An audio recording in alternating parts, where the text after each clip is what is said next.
বাংলাদেশ সেনাবাহিনীর special force para-commando ব্রিগেডের জন্য জার্মানি থেকে অত্যাধুনিক man portable anti tank weapon RGW-90 matador কেনা হয়েছে। সম্প্রতি প্রকাশিত একটি ছবিতে বাংলাদেশ সেনাবাহিনী কর্তৃক RGW-90 এর ফায়ারিং এবং অ্যাকসেপ্টেন্স টেস্ট দেখা গেছে।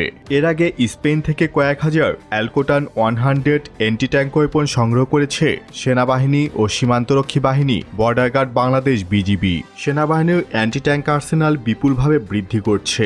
বর্তমানে সেনাবাহিনীর কাছে চীন রাশিয়ার নির্মিত ATGM থাকলেও এই বছরে চীন এবং অন্যান্য দেশ থেকে অ্যান্টি ট্যাঙ্ক গাইডেড মিসাইল, যুক্তরাষ্ট্র থেকে জ্যাভেলিন ATGM এবং ইউরোপীয় দেশ থেকে বিপুল পরিমাণ অ্যান্টি ট্যাঙ্ক মিসাইল ও রকেট লঞ্চার কেনার জন্য টেন্ডার ও ইভ্যালুয়েশন নোটিশ দেওয়া হয়েছে। RGW-90 ম্যাটাডর 9 কেজি ওজনের খুবই হালকা এই অস্ত্র অ্যাম্বুশ ও গেরিলা যুদ্ধের জন্য 500 মিটার রেঞ্জে খুবই কার্যকরী অস্ত্র। লাইট ট্যাঙ্ক, IFV, APCর বিরুদ্ধে খুবই কার্যকর এই অস্ত্র। সেনাবাহিনীর পুরাতন চাইনিজ 40 মিলিমিটার টাইপ 69 রকেট লঞ্চারগুলো রিপ্লেস করতে RGW-90 উচ্চ ক্ষমতা সম্পন্ন man portable anti tank system সংযুক্ত করেছে।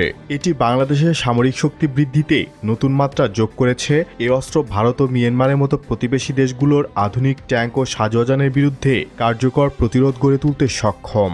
বিশেষ করে আরবান ওয়ারফেয়ারে এটি ট্যাঙ্কের বিরুদ্ধে একটি মারাত্মক অস্ত্র। একজন সৈন্য এটি বহন এবং ব্যবহার করতে পারে। এর অতি অল্প ব্যাকব্লাস্টের ফলে আবদ্ধ স্থানে এর দ্বারা ক্লোজ কোয়ার্টার ফায়ারিংও সম্ভব।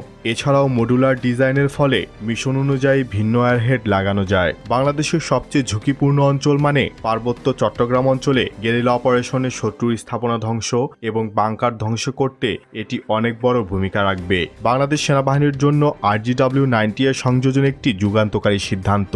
এটি শুধুমাত্র অ্যান্টি ট্যাঙ্ক সক্ষমতা বৃদ্ধি করেনি, বরং আধুনিক অ্যাসিমেট্রিক ওয়ারফেয়ারেও বাংলাদেশকে শক্তিশালী করেছে। বাংলাদেশ যে ধীরে ধীরে ন্যাটো স্ট্যান্ডার্ড সমরাস্ত্রের দিকে মনোনিবেশ করছে, এই অস্ত্রই তার স্পষ্ট উদাহরণ।